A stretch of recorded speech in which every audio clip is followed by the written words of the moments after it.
stream. The first thing I got for y'all is Grand Theft Auto 6's release date still set for fall 2025. One of the biggest, worst kept secrets in the industry. The elephant in the room is, when is Grand Theft Auto 6 dropping?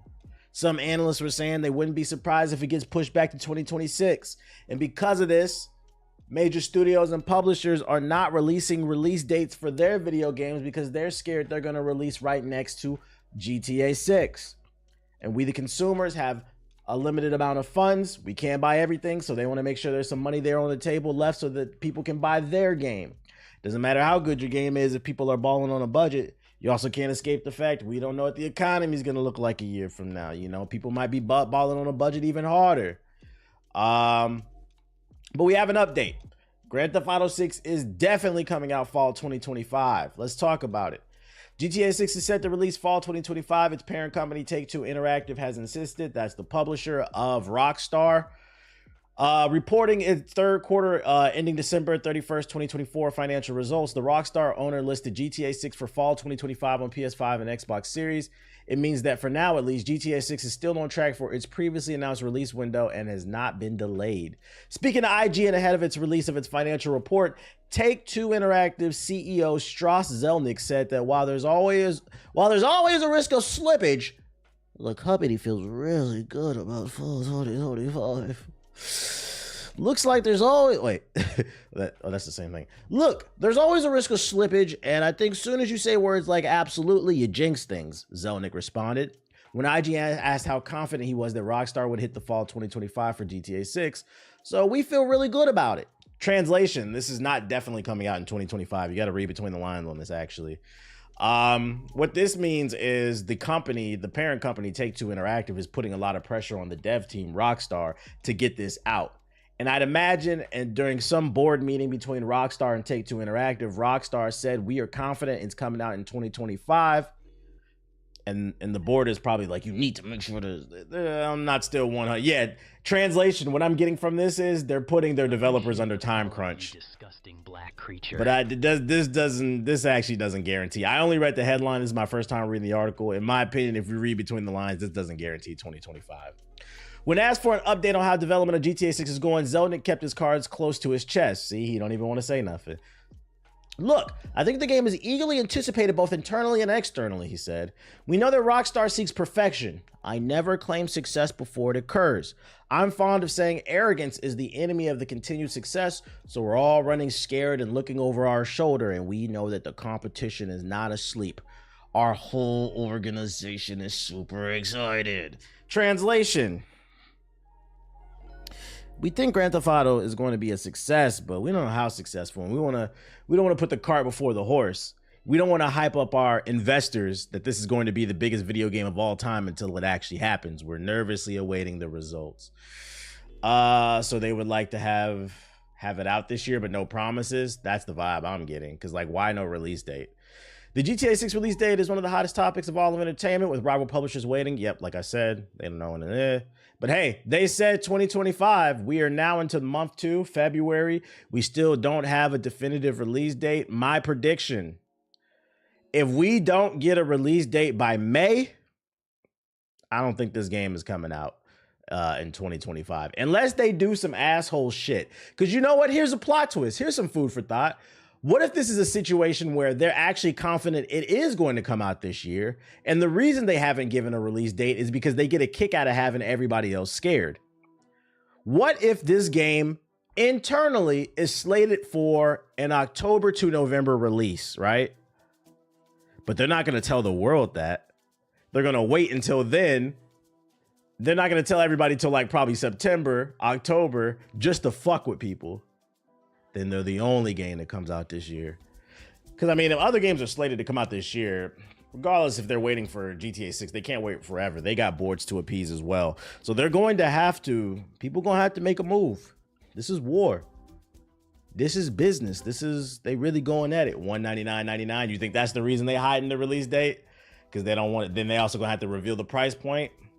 At this point, just release it, because if they build too much hype, it doesn't live up to expectations. It could cause a huge revolt. What are y'all expectations? Let me ask y'all that. What's y'all expectations for GTA 6? In my opinion, my expectations are not high enough to where it could disappoint me because I'm not like a super GTA fan. I get why people love it, but like it's not my favorite series. But like for people who are like big fans of Grand Theft Auto, what's your expectation for this game? I don't have any. A solid 8 out of 10. Red Dead Redemption 2 with cars. I expect it to be buggy. Let's talk about that. There is a world, guys, where Grand Theft Auto 6 comes out and it's buggy. Let's not forget what they did with that remaster collection. That shit was hot ass. There is a world where that could happen. It could be a launch disaster. Big booty Latinas out of 10. Okay. We got Shadow the Hedgehog in the chat. See Cyberpunk. Yeah, Cyberpunk, although that's a different studio, but I get what you're saying.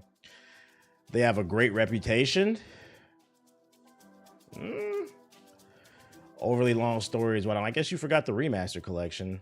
They may be doing too much. GTA 6 will be buggy, and I'm expecting to be more or less the same, but more detailed. That's kind of my expectation for Grand Theft Auto 6. If there are no optimization issues, it's more of the same, just with better graphics. And I think if people are okay with that, like, I think you're gonna have a good time. I do think they run the risk of holding this too long and not being able to meet some people's expectations, because some people are talking about Grand Theft Auto 6 like this is the second coming of Jesus, to the point where like I made a joke a few streams ago where I was like, I haven't played Grand Theft Auto 6, but I have, because if you played the past ones, you know what it's going to be like. It's just this one's in Florida. You're going to have some characters. They're going to get in some type of money bind. They're going to end up working for some mafia boss or an underboss. They're going to give you 3 to 4 missions. You're going to go do them. And then he's going to introduce you to somebody and you're going to work your way up the ladder. It's the same thing every game. Does that make it bad? No. I mean, that's what a sequel should be. But the way I think some people are talking about Grand Theft Auto, they're talking about it like it's going to be something innovative. Like, bro, don't leak the story. I mean, maybe because I'm not the developer, I just can't wrap my head around how they're going to innovate the formula to the point where it's just going to blow minds. I think this game will sell well regardless, but from a gameplay, from like a technical standpoint, how it's going to blow minds. I want to hear the soundtrack though. You playing Grand Theft Auto for the soundtrack? Not saying the game will be bad, but the hype is way too high. Disappointment is something I expect. Rockstar has to innovate something in the open world genre. If it doesn't have to, it'll be a big loss. I only ever enjoyed playing multiplayer with my friends. I don't like the single player at all. What? Have we reached a point in time where people are playing Grand Theft Auto for the online? Grand Theft Auto built its name on being a solid single player experience. That's crazy. What can they do to like, y'all really want a keyboard crib, huh? Unfortunately, bruh. We need more live service.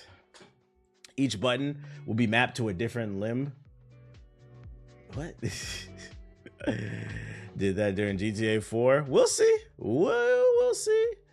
All I can say is don't forget what happened with that remaster collection. Also, Red Dead Redemption 2. I know y'all love the story, but the online was basura. That's why I said there's a chance that they could release something that's underwhelming to people, because the online was a dud in Red Dead Redemption 2. And I mean, it shows that they didn't really know how to innovate the formula. Because I mean, be real, Red Dead Redemption is just Grand Theft Auto with horses. Who's to say the same thing doesn't happen with GTA 6? I feel like they need to drop it either this year or the latest next year, or we're gonna have another Kingdom Hearts 3 on our hands, where people are gonna be super excited. It comes out, a month or two passes, and it's like, I don't know, man. I don't know. I hope it does though. I hope it does good. Y'all overthinking this, knowing it's gonna break every record. Well, nobody's talking about sales though. I literally said that. This game is going to sell regardless, period. But sales don't indicate the longevity of the game, because everybody's gonna buy it based off the hype. Like, I mean, you want to hear a great example? Dragon Ball Sparking Zero. You guys waited 15 years for that. It sold great. You guys were hyping it up 2 weeks beforehand, the week beforehand. What happened 2 weeks after the game dropped? Everybody stopped playing that shit. Just because it sells well doesn't mean anything, because like it could have great initial upfront sales, but then what made GTA 5 last so long was the shark card sales, the DLC purchases. Will they be able to sustain a player base online long enough to get those long-term sales? That's up for the debate. We don't know if they don't innovate the formula enough. That's not a guarantee. I think it's a guarantee that they'll sell X amount of discs, but people staying on them servers, that's not guaranteed. There's more competition than ever. Marvel Rivals is hot, guys. It's hot, hot, hot. Most sparking niggas didn't get past Apex Vegeta. That's why. You said they fucking frauds. Just some food for thought. We'll see. We will see. Why am I banned on Twitch? I don't know, but fuck around, you probably get banned on YouTube. You keep asking because you keep spamming it in the chat. I'm not gonna lie, it's like the third time you typed it in the chat. I can take a guess why you are. You're fucking annoying. And I'm too lazy to click on the YouTube chat, so I'm gonna tell you to stop asking. Because next we're gonna pull up your report card and you're gonna get banned twice. Yo, shout out to Royal Stack. I very rarely accidentally ban anybody, nigga. But still crazy to think GTA 5 came out 10 years ago. Was it 10? No, it wasn't. That shit came out in 2013. That was 12 years ago. That was 12 years ago. That was not 10. We got an update on the Dragon Age story. For those unaware, Dragon Age, it undersold, it underperformed. It underperformed, and the CEO of EA, Andrew Wilson, came out and said the reason that the reason that they said that it underperformed by 50%. It sold 1.5 million copies in the first few months. So that means they were expecting to sell 3 million within like the first 3 months or something like that, probably. So the reason why it underperformed 50%, Andrew Wilson, the CEO of EA, said it's because the game wasn't a live service game. BioWare built their name off of making immersive, amazing single-player RPGs. That's why people love. Nobody, when they're talking about Mass Effect, is talking about live service. We played it because it was fucking amazing. The side quests, the storyline, the suicide mission, the loyalty missions, the visuals. It had nothing to do with live service, bro. This game failed because it was supposed to be a single player adventure. You guys wanted to make a live service game. So BioWare had to listen because you guys are footing the bill. They started to make a live service game halfway through development. It wasn't working. So you let them make the game they wanted to make in the first place. And what happened is, because you had to meet a deadline, you got this Frankenstein game where clearly you can see certain elements were supposed to be live service, and then some of it was reworked to be a traditional single player RPG. And the game underperformed because of it. It didn't have a clear direction. There are some good sections in this game. There are some bad ones. What am I about to say? So that being said, I feel like he's out of touch. And I think the developers responded in this article. Yesterday, EA's Mass Effect trilogy still hasn't even been remotely touched in quality to this day for me. Really? Have you played Baldur's Gate 3? I think Baldur's Gate 3 might be the... Some people might argue The Witcher 3 and Cyberpunk as well. But I feel like recently Baldur's Gate 3 is probably the closest thing I've seen in terms of like a super hardcore RPG that had like tons of different options and stuff. Yesterday's EA CEO Andrew Wilson made some remarks about why Dragon Age Veilguard may have underperformed below the company's financial expectations. These comments made their way to the team at BioWare and beyond, and they haven't been received well by Dragon Age's figureheads. He threw them under the bus. To give context, Wilson's comments asserted that Veilguard needed the live service features they ended up cutting from the final experience. In response, Dragon Age's lead dev Mike Laidlaw and David Guydeer gave their thoughts. Laidlaw, Dragon Age's former creative director who had been with the IP since its inception, had the harshest remarks of the two. If someone said to me, the key to this successful single-player IP success is to make it a purely multiplayer game, no, not a spin-off game, fundamentally change the DNA of what people loved about the core game, I'd probably like quit my job or something. They talking hot. This is literally what I said. This is why I said some of y'all got to chill on these devs and really start learning these suits' names, these CEOs. It's literally what I took an educated guess on. They wanted to make a traditional hardcore single player RPG, the type of games that they've made in the past that have made them successful before. And EA said, no, you need to make a multiplayer game. My thing is, like, if that's what EA wants, why not hire a new dev team that specializes in that? At this point, BioWare is a dev studio that specializes in creating in-depth, immersive, single player RPG adventure games. And the worst part is, I would say Mass Effect is BioWare's biggest, most successful franchise, right? I say their second most successful, and some people might say it's number one, depending on who you ask. I'm biased. I like Mass Effect. But some people would argue number one or number two is also Dragon Age. This is a series that has an installed fan base. Number three, probably KOTOR, because we only got two. Some people would argue Dragon Age is their number one. It has an installed fan base that knows what they want. And instead of appeasing the fan base with what they want, you said, no, we need to make the first Descendant Dragon Age edition. Get the fuck out of here, bro. The other BioWare lead said, like, let's say you don't actually know about games. They saying this nigga don't know about games, Andrew Wilson. Shout out to that nigga in the You're in a chat big for office. It's rough out here, so you a real Shout out to ass Dolphin nigga with for the that, sub. my nigga. Let's say you don't actually know much about games. You're in a big office with a bunch of other execs who also don't know much about games. What are they all saying? Live games do big numbers. Action games are hot. It's all about money to them. They don't understand creativity. He also offers his own reasons as to why Dragon Age: The Veilguard missed EA's projections. They were simply set too high.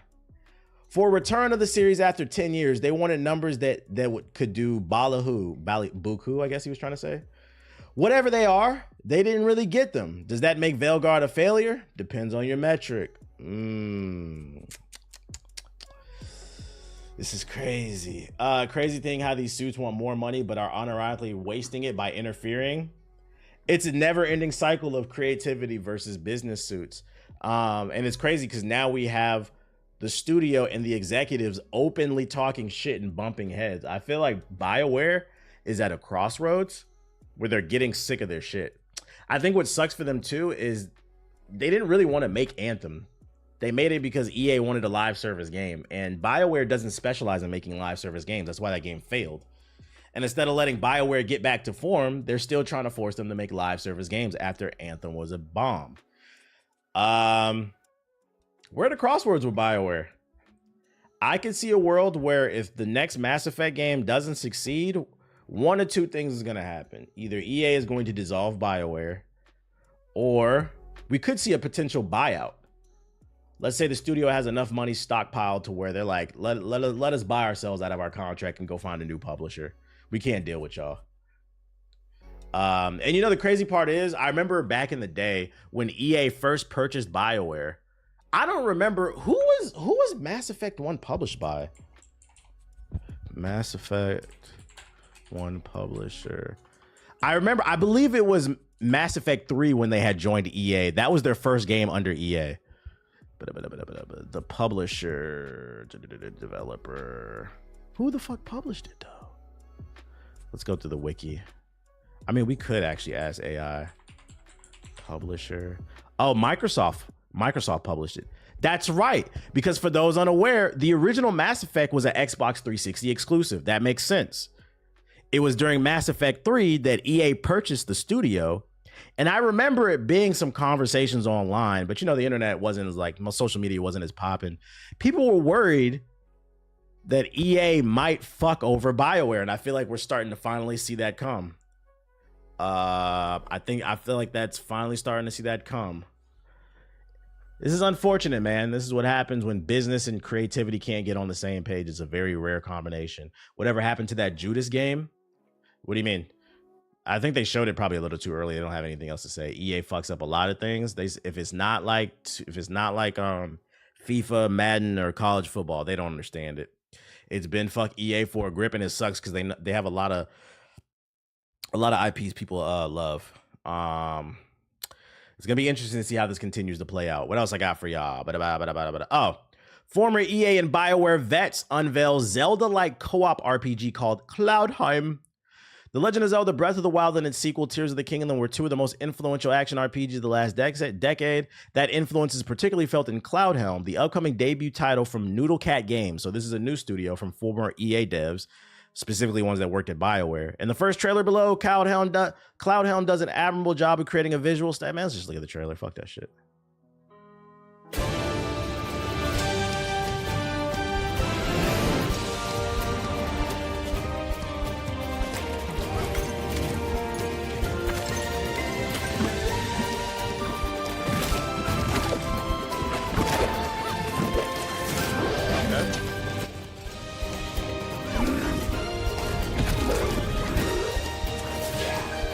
be the Avatar. It definitely, you can see the Breath of the Wild influence. You gotta build a town?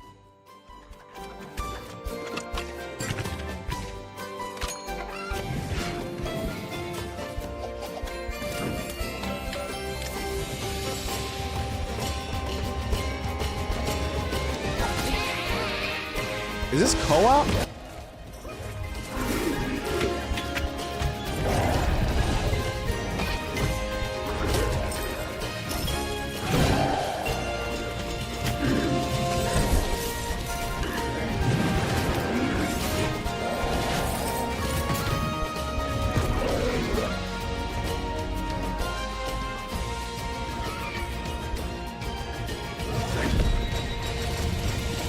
I'm confused at what I looked at. This looks like Breath of the Wild co-op. I can't tell if there are building elements in it. And if it is, I'm not trying to build no township. But if this is like some Zelda co-op type of game, I'd play it. I can see me and Siggy playing this shit. Like if it has like a story to it and it's an adventure game with puzzles and action and stuff like that. This trailer just dropped 14 hours ago. This is a new studio. Oh yeah, you could play co-op with up to 3 friends as you discover dungeons and collect loot to bring home to your base in the sky. Oh, you got to build a base. I don't know, man. I got to see a review. I got to see you lost me at the building shit, man. I'm not trying to build nothing. But if the story is solid, maybe you can skip the building aspect. All right, I got a slide clocking in at work. All right, bro. Have fun at work. Have fun at work. Don't blame me for getting fired. Go to work. Go to work. Honestly, it looks like Power World without the capturing the monsters. Nah. I don't know about Power World. You don't like Animal Crossing, TBH?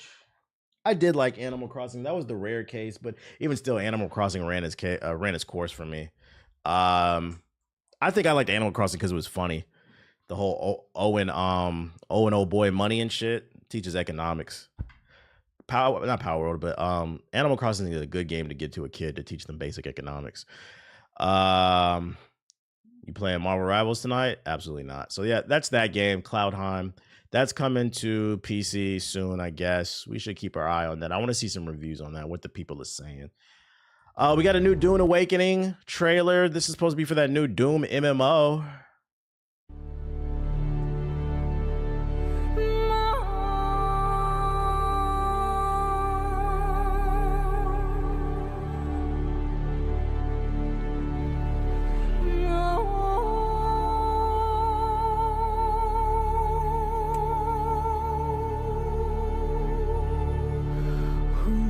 Gotta preserve the mental health. Facts.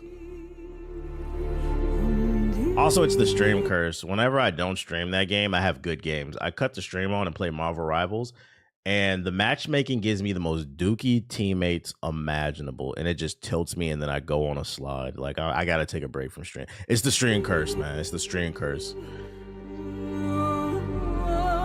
what am I looking at?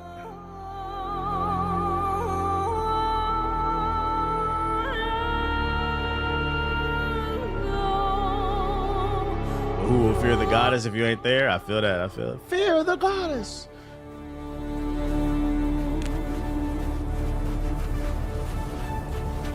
Fake ass Mass Effect music. Fake ass Mako. They know you black when you turn on the stream. Is this the same MMO game? The Fake-O.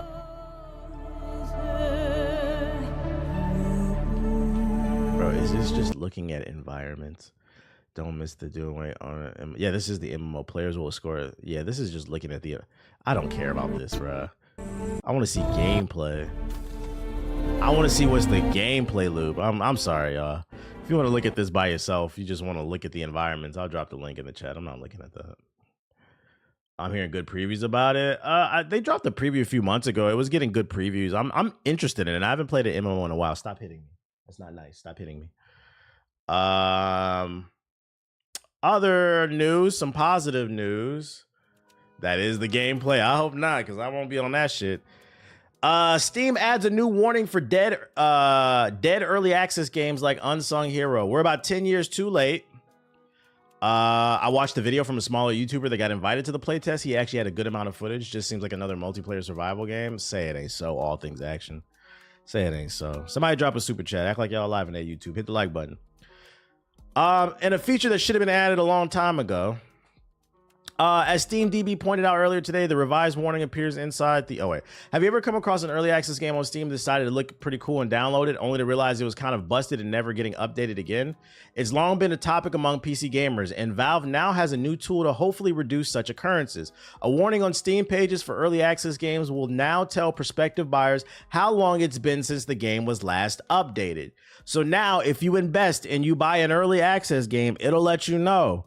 It's been almost 2 years since this game was updated. Please don't buy this shit. So this is a feature should have came out like 10 years ago, but I guess, you know, they finally got that shit, bro. They finally got that shit. You mean it's another day of Z's? I see you type that shit in. Is my bot's not live? I just realized. I'm gonna put my bot up. I'll turn my bot on because I see he typed that command in the chat. My bot's not live. Better late than never. My thing is like, what's the last early access? What up, Reese? What's the last early access game y'all bought? I feel like since that shit was like hype 10 years ago, I haven't bought one in a long time. I've watched Ethos get fucked over too many times. Be like, bro, I'm not spending no money on no Steam early. Y'all know I am a Steam early access racist. Your game's in early access, somebody else can test it unless you give me a free code. I'm not paying no $30 to hope the game works. Path to Exile 2 is a free-to-play game though. And also they have a track record that's a little different because Path to Exile 1 came out. When I say Steam early access games, I mean games like this is their first game ever. It's early access. We have a roadmap for the next 2 years. Then what happens? They abandon the fan base. They abandoned the fan base. Hades 2 is technically in early access. See, they have a track record. That's different. I'm not talking about games with track records from studios that have track. I'm talking about these early access games where they be doing asset flips from Unreal Engine 5. They download the Forest and the City pack for $30 off Unreal Engine 5. Add a gun in there and say, this is my new shooter, guys, made by an indie developer. And then you niggas get mad because I don't want to watch the trailer. You're absolutely right, I don't. I've seen those assets. They're free. Oh, look at me. I'm an indie developer. We don't care. Next, the Nintendo. This is a quick one. Nintendo patent confirms Joy-Con mouse functionality rumored on the Switch 2. They found a patent that was filed. I read this one already. Literally just yesterday I talked about this. I guess I missed it in the Switch 2 trailer. There's going to be a mouse-like function within the Switch 2, and a Civ developer said this would be pretty cool for certain games. Certain like point-and-click games, they could work on the Switch 2 much better. Now that we found a patent inside of it, it's all but confirmed. So, I mean, there's going to be some new control options on the Switch 2. Just something to be mindful of when it drops. Have you played Zomboid? Nah, what's that? That sound whack. I ain't gonna lie. Free games for all my brokies. They got Amazon Prime. For the month of February, BioShock Infinite Complete Edition, Surf World Series, Sandovar, the Talos Principle. Matter of fact, I'm not gonna read all this shit. If you want the full list, here you go. Just so everybody's know. I mean, the real take here is BioShock Infinite. If you haven't played it, it's a really good game. Yeah, get that BioShock if you have not played it and you were looking for a single player game with a little bit of racism. There you go. There's the full list of games. All right, what's this? What you linking? Project Zomboid is a survival game in a zombie world. Yeah, no, I'm not playing no survival game. I can barely survive my own life. Timothy Chalamet has done an interview with Kendrick Lamar about his Super Bowl halftime show. I'm actually looking forward to the I'm gonna watch the Super Bowl, not for the game, but for the halftime show. Just because I know Trump will be in attendance. I know there's two black quarterbacks in the Super Bowl this year. One is he seems to be more pro-black. The other one, you know, he's married to a MAGA Barbie, so I'm rooting for the Eagles. First time in my life I'll ever root for fucking Philadelphia. I also want to see what he does on stage when the president's in the building, because Kendrick has a real chance to ruffle some feathers. Everybody's talking about, oh, he's gonna call Kendrick a pedophile. He's gonna call him a pedophile in front of the world on it. Nah, bro, the president's gonna be in the building. He has a chance to say something real powerful on stage. Some crazy shit going on in the country. Let me see though. What's going on with it? I'm most looking forward to a Super Bowl halftime show this year, seeing Kendrick, seeing what songs he chose. Because though I get to do this interview, I've been given no early access, you know, and no Top shelf. Yeah, top shelf secrets. I'm excited to see if he brings anyone out, and I'm excited to see the vibe in New Orleans. Yeah. The city I've never been. So. You never been? Nope. Damn. No. Bush. Yeah. Yep. Bro, you linked me that like he had something to say in there. The Dune guy. Did you watch the interview? I did not. Who he gonna bring out? Yo, I'm telling you, if he doesn't make like a straight, like some type of statement about the state of the fucking country, if he brought YG out for the halftime show and performed "Fuck Donald Trump" on some LA shit while the president's in the building, I might start watching football. I'm like, bro, this is more entertaining than the NBA. I pray he brings out YG. Absolutely. Cause fuck him. What is this shit? Awkward ass clip. Absolutely. He's got a real chance to make some shit happen. You said not happening? Bro, it would be a great week on social media. That nigga, that orange Cheeto would fucking be crying for a month straight. Bitch, you need to be worried about why them planes is crashing. Worried about the wrong shit. They allow the DEI performer to talk about me. Oh, what's this right here? Kendrick speaks on what the intent was behind the 2024 run with his beef with Drake. He said, "Bring out Obama."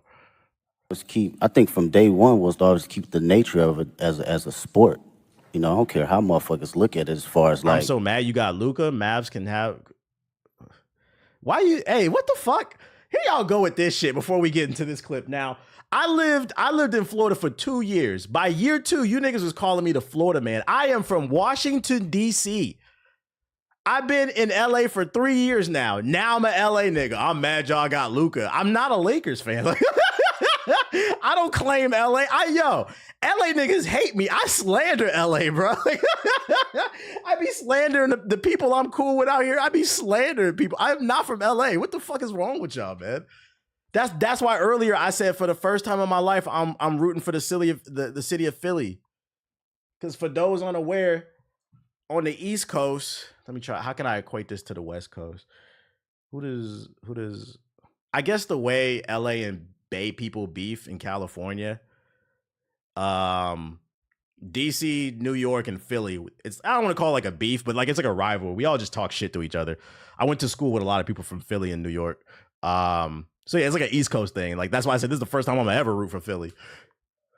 As a collaborative effort, you know, that's cool too. But I love when artists grit their teeth. Like I still watch battle raps. I still watch Smack URL from Don Murder DeMarco. To Lux to Yeah, Tay DC Rock. don't fuck with Baltimore either, like, and vice versa. This has always been the core definition of who I am, and it's been that way since day one. So I don't think it was a thing for this year. It was always just a continuum. And what I will say about this year, it was more from a space where I think a lot of people was putting rap to the back, and you didn't see that. You didn't see that grit. You didn't see that bite anymore. So I always took that back into to DC. That was a conversation that was being had a few months ago, but I don't know now. I don't know where the wind's gonna blow me because somebody don't like the cold. They took a look at the temperatures and they realized that winters in DC are real. So now they're like, I don't know. All I know is California. I don't know if I can deal with the snow. I said, I like that shit, bro. That shit made my heart cold, bro. It's just something like we just demons out there. Like, that's interesting. So I hope this makes sense, right? Called cuffing season. You know, we've been following your journey for about 15 years, and if you from the West Coast, you never experienced the real cuffing season. You really don't understand that shit. The messaging and the focus, like you said, and you've always moved with integrity. So in a lot of ways, I feel like we Unless thought we from, knew like, exactly Seattle, who you were as an artist in a positive way. And then last year, it felt like you unlocked a whole new dimension for us. But that person, like you said, was always in there. But I'm wondering, do you still surprise yourself sometimes? Did you surprise yourself last year, or was it just us, the fans, with our jaws on the floor, just stunned? That's a good question. Surprised myself? Nah, I don't think I surprised myself because this, for me and for my partners that's been around me since 2005, 2006, like my brothers, they know my personality. They know my capabilities, even when it wasn't presented to the public at first, right? So this is just like a a revolving door of what I've been doing in Carson Studios at the homie garage, or my brothers at TDE, or just anybody around the city of Compton. So he just said that I think a lot of people was putting rap in the bag. You didn't see that gift. So he trying to bring the culture back. I don't know. Yeah, your GNX vinyl's appearing. I don't know if mine is coming tomorrow, but I got an email that they shipped my GNX vinyl. I'll say this much. Me personally, for me, it was always more about the music. Like I like both artists. So after the Super Bowl, I hope this shit gets dead. I'm tired of seeing videos of, like, you see the video of Drake. He's doing a tour in Australia, and he came out with like bullet holes. I'm like, his fan base claims that he's unbothered, but this man walked out on stage with bullet holes in his shirt, and then they had smoke in the background, creating a metaphor saying he's unbothered. They tried to shoot me down, but they can't stop me. I'm so sick of seeing this shit. I'm tired of them interviewing him about Drake. Like, can we just get back to the music? I'm over it personally. So me personally, after we got to get one more in with the Super Bowl. But like, let's just get back to the music. And I'm talking about both sides. Drake making all the Drakes in the world look crazy. Same, I genuinely think Drake can make good music if he let that shit go. I will say that snippet that they dropped the other day with Party Next Door and Drake, it didn't impress me. I'm not going to lie. If that's what the album is sounding like, I don't know if y'all saw that shit. I was like, I don't know. Let's see, Party Next Door. Like it sounds like a throwaway. Party Next Door. He said, he needs to perform in space. I did not like that last Party Next Door album. That shit was ass.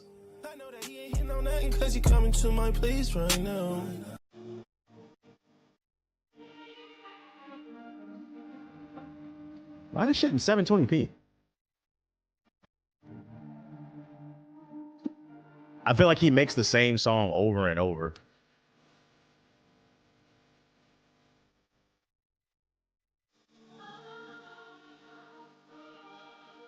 The beat's trash as hell. I don't know.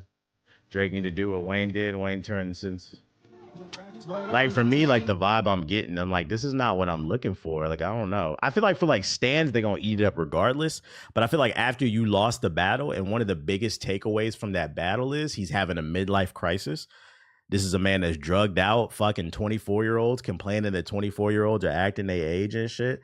And instead of taking that shit to heart and being like adding some more substance to your music, getting back to self-reflection, trying new sounds. The first project you drop, the snippet, it sounds like your standard Party Next Door Drake R&B record. You in the club, 40, acting like, these chicks is... At what point do we sit back and say like, yo, you're a fucking loser? Like, you're 40 years old, you keep getting played by these 21-year-olds. Bro, what do you want me to do about it? What do you want me to do about it? What do you want, like... What do you want me to do? So, like, that's why I think what it is, like, when I say I like Drake, I'm listening to the older stuff, but like, this doesn't do for, as someone who's 34, you might be younger in the chat, so you might not understand where I'm coming from. When you get older in life, you will understand what I'm saying. As a 34-year-old man, this just does not, I can't relate to this. I'm not in the strip club crying over a stripper playing me, because a stripper would never play me, nigga. What are we talking about? 31, I understand you. And that's why there was a quote from FD Signifier where he said that, and I'm paraphrasing. He said, if Drake is your favorite rapper, and he said, you like some Drake songs, like you're a fan. He's saying like, you think Drake is the greatest rapper of all time. Like, you're a stan. He was like saying something like, he's like, I think you're a loser. And like, at first I was like, that's kind of an extreme statement. But then I thought about it and I was like, I can kind of understand where he's coming from. I can't relate to this shit, bro. Like, if you can connect to Drake, I just watched that video. So you know what I'm talking about. I'm like, I understand where he's coming from. Like, yeah, it's a loser mindset. I don't get it, bro. I don't get it. Like, bro, go find a wife, get your paper up or something. At what point do you say maybe I'm the problem? I don't know.